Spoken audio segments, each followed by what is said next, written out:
America के राष्ट्रपति Donald Trump हर वक्त किसी न किसी वजहों से चर्चाओं में बने रहते हैं और इस बार वेनेजुएला की वजह से वो चर्चाओं में। दरअसल उन्होंने वहां के एक एयरस्पेस को बंद करने की बात कर दी, जिसको वेनेजुएला ने औपनिवेशिक धमकी बता दिया है। यानी अमेरिका और वेनेजुएला के बीच इस बार फिर से एक बार तनाव बढ़ गया है। इस खबर पर लेटेस्ट अपडेट्स के साथ हमारे साथ चेतन जुड़े हैं। चेतन, अमेरिका और वेनेजुएला के बीच ये तनाव आखिर क्या है, पूरा मामला कहां से इसकी शुरुआत? देखिए, जिस तरीके से अमेरिका और वेनेजुएला में इस बीच तनाव जो है बढ़ा हुआ है, ट्रंप लगातार धमका रहे हैं, लेकिन इस पर खबर ये है कि अमेरिकी राष्ट्रपति ट्रंप ने वेनेजुएला के ऊपर के जो एयर स्पेस है उसको पूरी तरीके से बंद करने की बात कह दी है। ये कहा है कि ये पूरी तरीके से बंद माना जाए, यहाँ पर कोई भी जो प्लेन है वो नहीं गुजर सकता है। लेकिन जिसके बाद वेनेजुएला जो है वो भड़क गया है और उसने इसको पूरी तरीके से धमकी बता दिया है। अब इस बयान से जो गतिविधियां हैं वो यहाँ पर बढ़ गई हैं, तनाव जो है वो बढ़ गया है, राजनीतिक जो खींचतान है वो यहाँ पर बढ़ती हुई नजर आ रही है। अब देखा जा रहा है कि आने वाले समय में अब ट्रंप क्या करना चाहते हैं। डोनाल्ड ट्रंप ने इससे पहले ये कहा कि वेनेजुएला के ऊपर के आसपास का जो पूरा हवाई क्षेत्र है उसको हम बंद मानते हैं। ये भी कह रहे थे कि एयरलाइंस, पायलट और ड्रग तस्कर और मानव तस्करों को संबोधित करते हुए उन्होंने एक पोस्ट जो है वो लंबा चौड़ा लिखा और व्हाइट हाउस ने उनके बयान पर हालांकि कोई जवाब तो नहीं दिया है, लेकिन ट्रंप इस बात को कह रहे हैं कि वेनेजुएला का जो एयर स्पेस है वो बंद है। इसलिए ये साफ नहीं कि ये कोई नीति है या फिर सिर्फ ट्रंप जो है ये दबाव बनाने की बात ही कह रहे हैं। ये अभी साफ नहीं हो पाया क्योंकि व्हाइट हाउस ने इस पर कुछ नहीं कहा है। ये सबसे बड़ी बात है। अगर उसके बाद हम देखें तो वेनेजुएला की सरकार ने ट्रंप के इस बयान को औपनिवेशिक धमकी जो है वो बता दिया है और कहा है कि इससे उनके देश की संप्रभुता और हवाई सुरक्षा पर हमला होता है।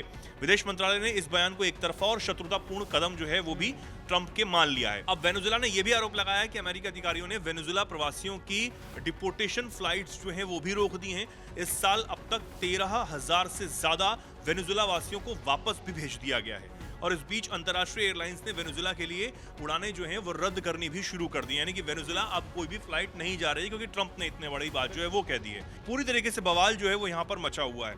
अगर हम देखें कि वेनेजुएला पर अमेरिका जो है वो लगातार दबाव बना रहा है, सैन्य गतिविधियां जो हैं वो भी ट्रंप की तरफ से तेज की जा रही हैं। ट्रंप प्रशासन लंबे समय से इस काम को कर रहा है। जो राष्ट्रपति हैं निकोलस मादुरो, जो कि वेनेजुएला के राष्ट्रपति हैं, उन पर लगातार दबाव बनाने की कोशिश जो है वो लगातार ट्रंप कर रहे हैं। अमेरिकी मादुरो को मान्यता प्राप्त नेता नहीं मानता है, मैं आपको बता दूं, और उन पर ड्रग तस्करी से जुड़े भी कई आरोप अमेरिका लगा रहा है। ये भी एक बड़ा बवाल का जो वजह है वो यहाँ पर है। अमेरिकी सेना ने वेनेजुएला के पास बॉम्बर फ्लाइट्स भी यहाँ पर किए हैं और देश के पास अमेरिकी विमानवाहक पोत USS गेराल्ड R. फोर्ट को भी तैनात कर दिया है ट्रंप के आदेश के बाद। यह ऑपरेशन साउदर्न स्पीयर का भी हिस्सा है, जिससे लगभग 12 नौसेना जहाज और 12,000 सैनिक जो हैं वो यहाँ पर शामिल हो रहे हैं। तो लगातार जो तनाव अमेरिका और वेनेजुएला में बढ़ता हुआ नजर आ रहा है। राष्ट्रपति ट्रंप ये चाहते हैं कि वेनेजुएला जो है कहीं ना कहीं वो कंट्रोल वो कर लें, जो वहाँ पर मादुरो राष्ट्रपति हैं वो उनके कब्जे में आ जाए, जो हम कहें वो सुने। अब क्योंकि हम ट्रंप का एक रवैया जानते हैं, ट्रंप कहीं ना कहीं कभी कभी तो तानाशाह वाला जो रवैया है वो अपनाने की कोशिश करते हैं। वो चाहते हैं कि जो मैं कहूँ वो सुना जाए, जिस तरीके से मैं कहूँ वो सुना जाए, वो माना जाए। वेनेजुएला को लेकर भी कहीं ना कहीं वो यही चाहते हैं और पिछले दिनों से लगातार जो वेनेजुएला को लेकर अमेरिका का तनाव बना हुआ है वो यही दिखा रहा है। लेकिन अब सीधे तौर पर खुद ही ये ऐलान कर देना कि भाई वेनेजुएला का जो एयर स्पेस है वो बंद हो चुका है, उसके बाद से वेनेजुएला में बहुत ज़्यादा जो तनाव है वो बढ़ता हुआ नजर आ रहा है। ऋतिक, यही मामला है पूरा इस वक्त तो फिलहाल।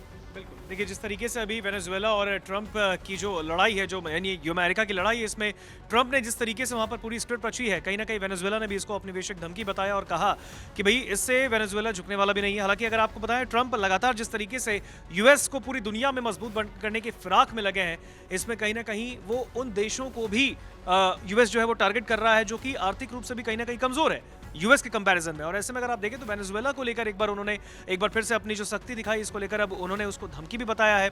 और अब अगला क्या उनका कदम होने वाला है वेनेजुएला का इस पूरे मामले पर, क्या मादुरो क्या कुछ करेंगे इस पूरे मामले पर, वो भी देखने वाली बात होगी। हालांकि जो भी अपडेट्स होंगे इस खबर को लेकर दैनिक जागरण आपके पास लेकर आएगा। फिलहाल इस खबर पर आपको क्या कहना है कमेंट सेक्शन में जरूर बताइए।